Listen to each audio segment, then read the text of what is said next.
Hey everyone, it's Stephanie again, and you are tuned into the review of Love is Blind, Season 1, Episodes 3 and 4.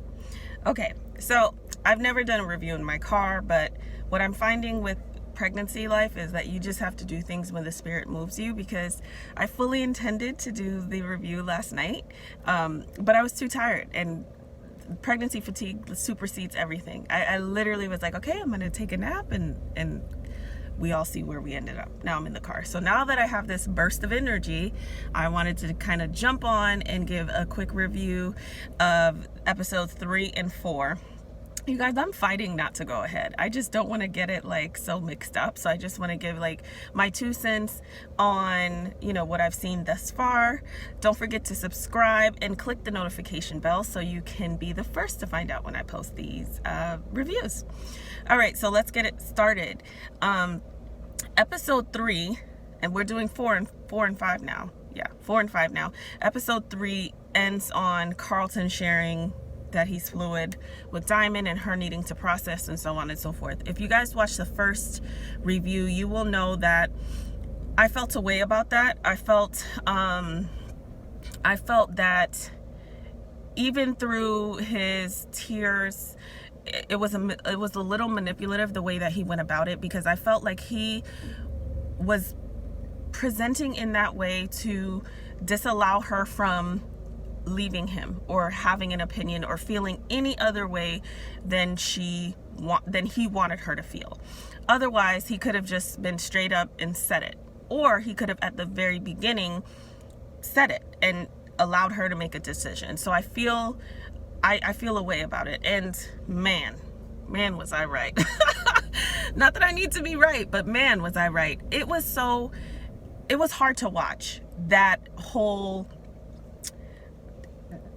thing with that whole dialogue with him and her. It was really hard to watch. We basically kick off episode 4 with her, talking to him about her feelings. He was completely disrespectful. He was really, really nasty, and she eventually got nasty back. She wanted to talk to him and basically ask some questions and share. And if you recall the last review I did, I said, it's not only about just this particular issue. In my mind, I would say, okay, if you're hiding something so major, then can I trust you? What is authentic? What else could you possibly be hiding and validating because it's this and that? And that's one of the things that Diamond said, is this real? Can I really trust you? Because you hid something like this from me. He got really, really nasty about it. I mean, really nasty. He does not want to be challenged. And we saw bits and pieces of nasty from him early on before she went to the pool that night. He basically said something like, you're lucky you're pretty, or I'd punch you. You don't joke like that with a woman. It's one that you just met and you're gonna marry. That's not funny. I don't know that you wouldn't do that. It's not like somebody you've been with for years and you know that they're joking and they won't punch you. Like, I met you 30 seconds ago. Like, stuff like that. His whole affect was kind of like combative, which is why she was like, okay, let me go to the pool. Let me just get out of here because I don't really like this person that I'm seeing. So he had the potential to be aggressive and combative. So his response to her, when she was genuinely asking questions and sharing her feelings, here's the thing. I don't think she's comfortable with being with a man who's fluid, and she has that right. Just like he has the right to be fluid, and he just needs to be with somebody who's okay with that. I gave several examples that it's not about his sexuality. It's about the way that he went about sharing that. But I do believe that if he would have handled that conversation with care, and he would have said, hey, this is how I feel, or this is why I hit it, or I'm so sorry that I hit it, I really should have given you the choice. If he would have honored her in that conversation and let her know that her concerns for her are valid, and she wasn't being nasty at all, she was just like, here's how I feel, I'm confused. If he would have done that, I think she would have stuck with him. Even though I think that she's uncomfortable, obviously, with it. And I don't know that it would have lasted long term, just based on the way that she's presenting. But I think she would have rolled with it, because I think that she really liked who she got to get to know. And he did not handle that well. And it would have showed that he wouldn't have been able to be in a long-term relationship going forward because he doesn't know how to argue. I definitely believe in rules of engagement. In my other reviews, I've told you guys, like, there are rules of engagement. My husband and I have talked about it when he comes on every now and then, about the rules that we have when we argue. And it's not to say you'll never cross a line, but normally you will stay inside of the box that you guys have created for yourself, because you will know where the lines are. Like, you can't know that you've crossed the line if you haven't drawn it. So had he practiced just some healthy rules of engagement, or just honored her in that conversation, it would have gone a completely different way. But he did not. He said something along the lines of, now you're showing your true colors, simply because she's questioning him. And he showed his true colors by being so vile, was cursing at her, was very dismissive. The irony is, he was crying about feeling abandoned and people having abandoned him, and that's why he didn't want to share. But he abandoned her the moment that she had any questions, the moment that it didn't go the way that he wanted. He got really nasty, and then he called her out of her name, which is when she literally quoted some Beyonce lyrics. That's talent, to be upset and still quote Beyonce lyrics.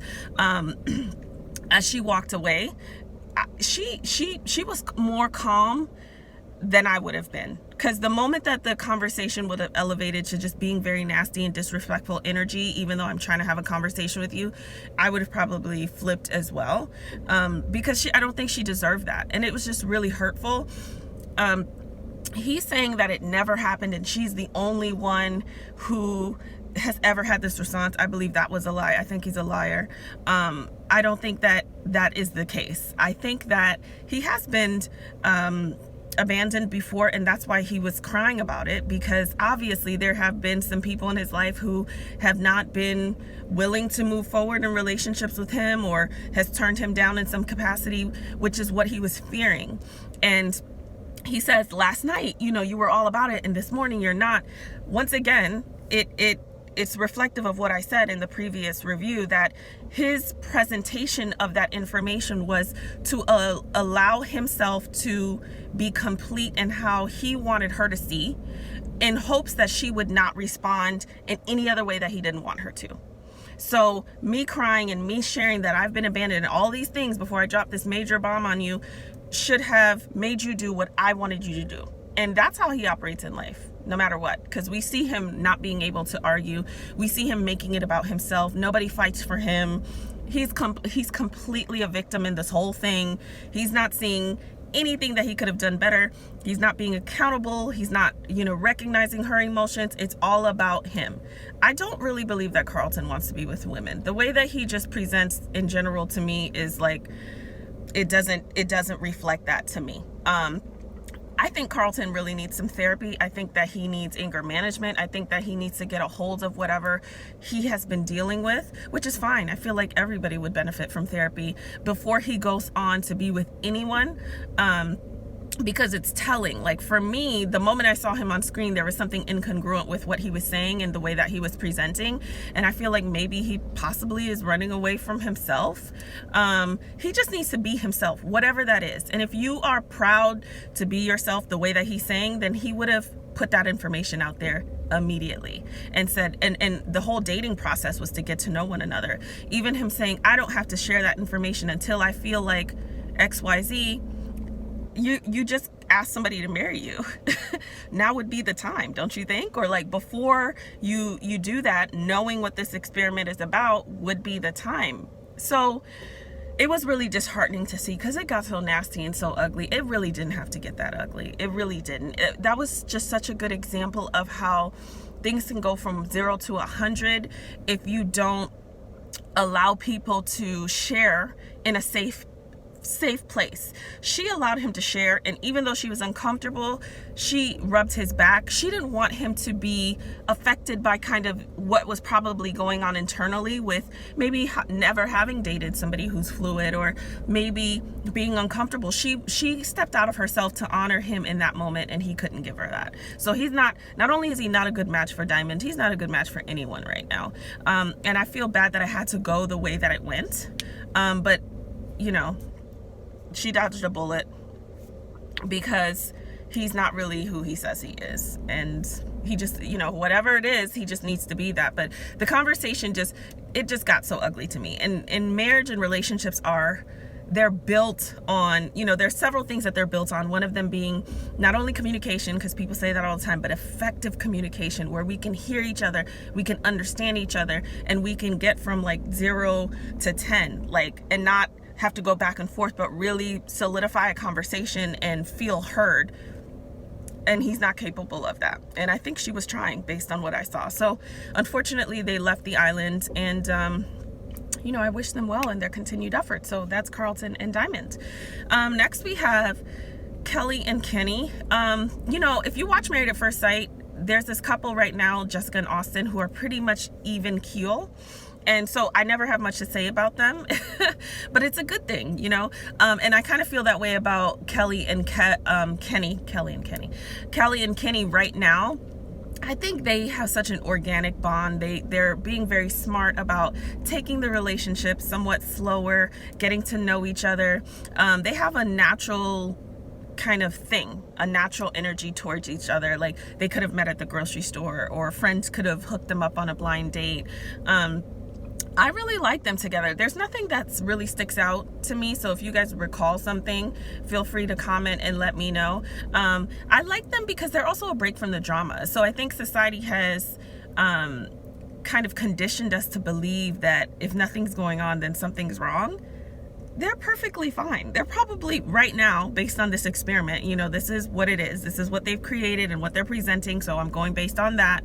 I think they're probably the most normal couple and have a really good chance based on what we're seeing so far. So there's nothing that's sticking out to me, which is a good thing. If there is, like I said, though, let me know. That's Kenny and Kelly. I'm not going to waste too much time on them. But I like them. I do like them. They seem like a really chill couple, having a good time, not really looking to do anything but get to know each other and move forward. So next we have, let's see, I have a little cheat sheet because I can't remember. Giannini and Damien. So Giannina and Damien.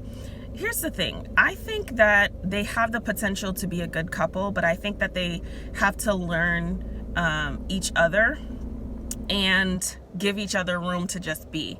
So Damien, as we see, and we've seen them in different, between these two episodes, they have spent time together as a group, they spend time individually, and we see one of the scenes with Janina and Damien is that they're on a boat, they're talking, and Damien says something along the lines of like, oh, he likes to be present, and he is not avoiding reality or disconnecting from reality, which we all kind of do on vacation, and what he means is something so basic. It's like when you're on vacation, you want to be present. The mundane monotony or the stressors that come with everyday life, you can kind of like leave where it is.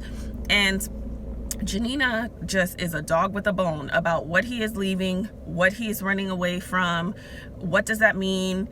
And she kind of shuts down, and Janina has like two sides to her, where she can be somewhat mature, and then sometimes immature. And we see like that immature aspect of her on the boat, where she just really can't let him breathe. And she eventually gets to something with him, because they have a conversation later on that night where she says, I know you were upset with me, and she wants to talk about it. And eventually it comes out that Damien pretty much risked his job to participate in this experiment, and is worried that he won't be able to provide, and that's important to him. And so it ends up being like a full circle moment, like a beautiful moment, where we get to know more about Damien. We see that he shuts down a little bit, that he has some real concerns going on, real life concerns. I just wish she would have done it in a more effective way. Even when something's wrong with someone, pushing them is not going to get them to open up. You have to really learn how to finesse your partner, give them the space that they need, or whatever it is that they need, and that might be a conversation that they need to have or should have had. Okay, so next time we have something going on, how is it best to go about it? How can I be there for you?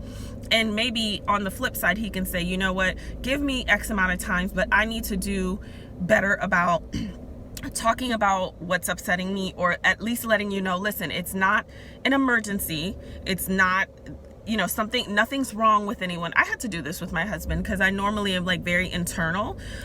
So I had to say, listen, it's not any of these things that you have to be like really alerted about in order to calm him down. Because obviously when your spouse or significant other sees something wrong with you, you know, we go there. We go worst case scenario. I do it as well. So I would have loved to see like a dialogue with them where they kind of set boundaries within that space. Like when I'm going through something or when something is really bothering me, I need this. And here's how I can be there for you, and so on and so forth. You know, she was very supportive though, with him sharing, and that's another important key thing in a relationship. You know, you can't ask your partner to share and then not make them feel supported or not honor their feelings or make them wish that they didn't. So she did a great job about supporting him and making him feel significant regardless of what happens. And like, you know what, if you don't have this job, it's their loss. If something is better. And he really needed that at that time, because you could see that he's struggling with that, and that's normal. You know, I think we all struggle with that, but especially coming out the gate wanting to have a job and not wanting to say, okay, we're engaged and now I'm not working, and all these things. You know, there's a lot of things that are connected to that. So I enjoyed seeing them. I think they have great potential. They seem really happy with each other. Just a little kinks to work out, but I think they're very cute together. I like them together, and they seem very happy with each other. They get along very well with the other couples as well, and just have a good time. So they're pretty easygoing. Janina continues to be very much a wild card in the fact that you don't know how she's going to be, but there's potential there. So that is Janina and Damien.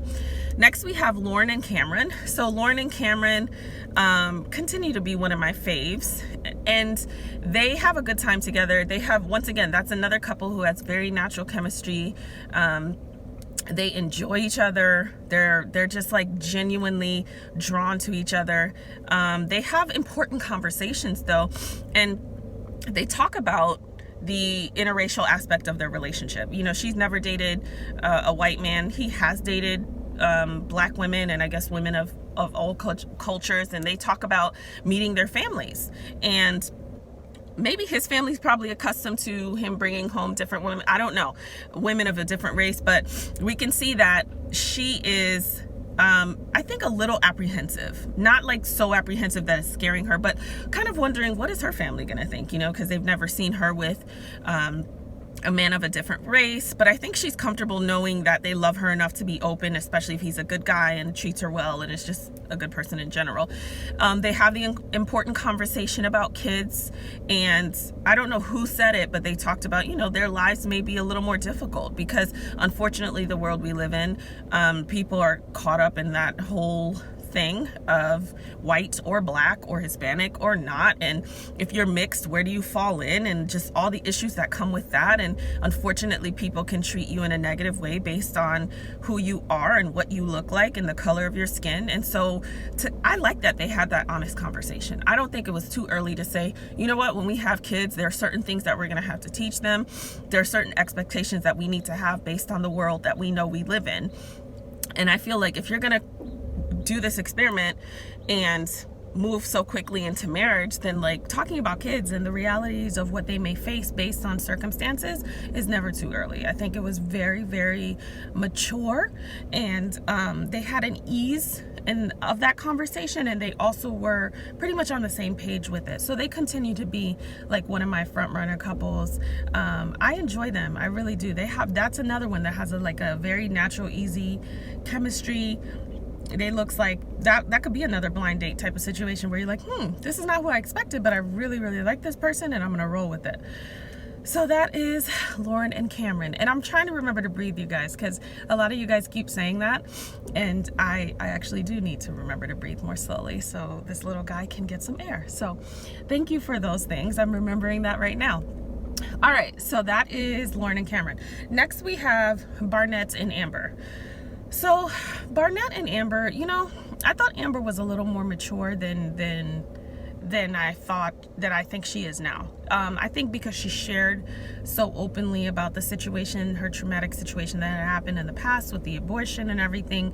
I felt like she was a little more mature, but I don't know. As of late, the last few episodes, she comes off more superficial. She comes off more immature, and Barnett's immature too. So they actually are a good match based on where they both are. They're very attracted to each other. They're overtly hypersexual in their presentation, more so to really like lay it on thick in front of the other couples. And it's like, what is this about? This is not about other people. I know, Amber's doing that to kind of like piss on her fire hydrant, because of Jessica, which we'll get into in a second. But it just feels immature. It feels like, okay, let's get some depth here. Like Barnett already doesn't, I'm not saying he doesn't have depth, but he has not illustrated depth. And I thought maybe after that sharing and their date that maybe Amber would push him to do that, but Amber's just happy to have him. She thinks he's fine. They clearly are physically attracted to each other, so they have great chemistry. And they to me are just like a fun college couple. Like I can't even take them seriously as a married couple. They match right now, which I guess works for them, for the two of them. I don't know that they would have done well with other people, because I don't think that they both are in a space to really dive deep. My hope would be that somebody could illustrate that for them and they could like mirror that. But right now they both seem to be on this very surface level and they're happy with it. And it's like, my wife is hot, my husband is fine, and I'm like, and I'm happy, and we're just doing it in Cancun and having a good time on this free trip. Like, I don't really know what else to say about them.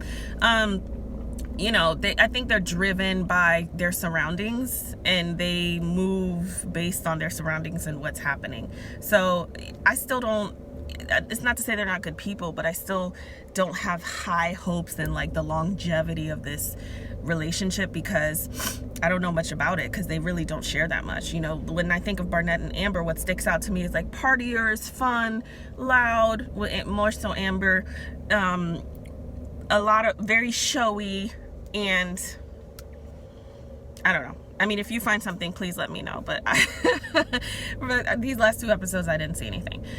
So that's Barnett and Amber.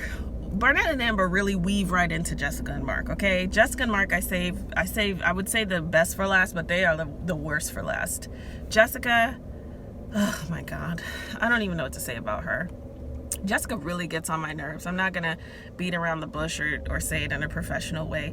Jessica's probably the most immature of them all. Okay, Jessica's 34. Her concern was that being with a 24-year-old, they would not be in the same place. And Mark is far more mature than Jessica is. Mark is here, and I haven't seen past yet, y'all. So I'm gonna watch. I've seen 4 and 5 at this point, so I'm gonna watch 6 tonight. But Jessica is not as mature as Mark is. Mark seems to be, based on these episodes, here for the right reasons, and there seems to be a little bit of a role reversal between her and Mark. Like, honestly, the way that we tend to see men act, I won't say all men act that way, but the way we see men tend to act or are reflected society-wise in dating, and the way that women act, or they might kind of put themselves on ice and hope and wait and kind of remind you why we're so great and look at all these things we've done together, and they have a complete role reversal. Like Jessica is more the guy, or acting like more the guy in here, and it's unfortunate because she is Barnetting Mark. Okay, Barnett is so significant in this whole scenario that he has now become a verb to me. It's like, oh, why didn't so and so work out? Well, he Barnetted her. That's what I'm gonna start saying. Barnett is now a verb. Okay, Jessica is Barnetting Mark. She is being inconsistent. Her words are incongruent. She is not attracted to him, is what I realized. She says something in the first few episodes, or maybe last episode, third episode, when they saw each other. He's not, like, I usually date a guy who's big. That's all she says.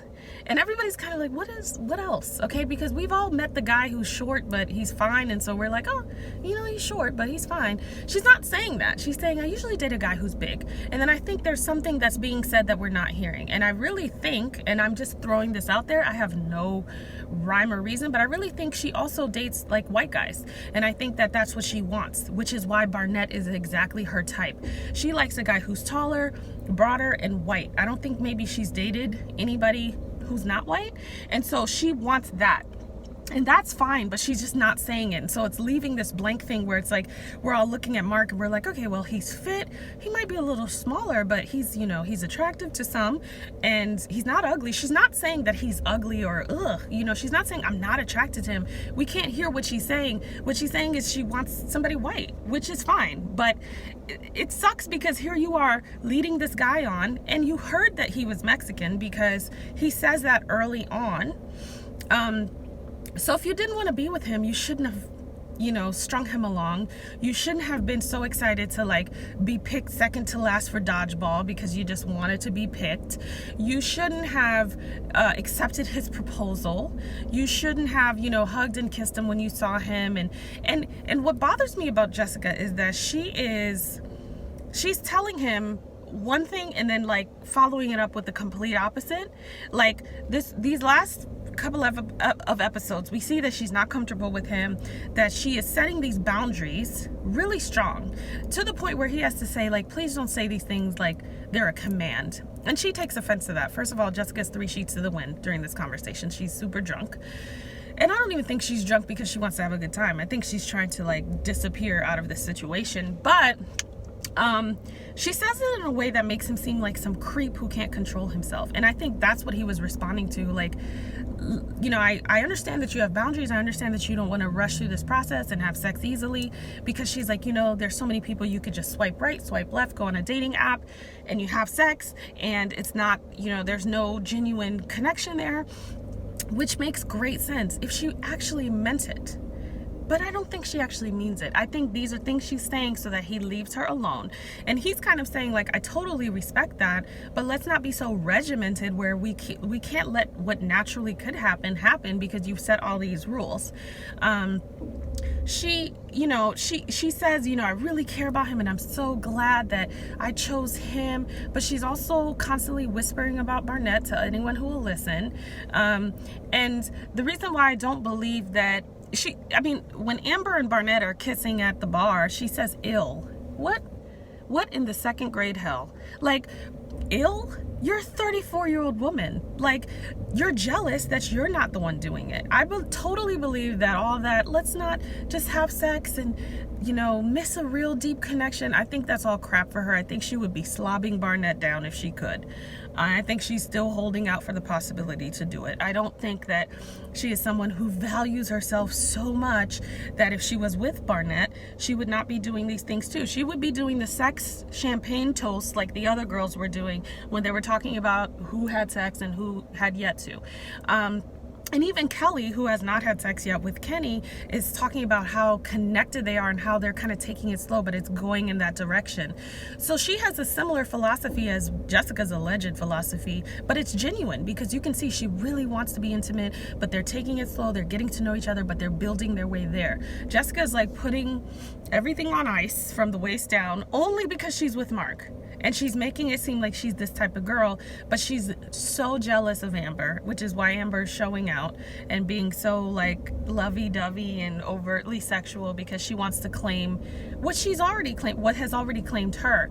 You know, Jessica and Barnett are talking at one point in the pool, and it's embarrassing. It's embarrassing because Jessica's talking about how they're not connecting, her and Mark are not connecting.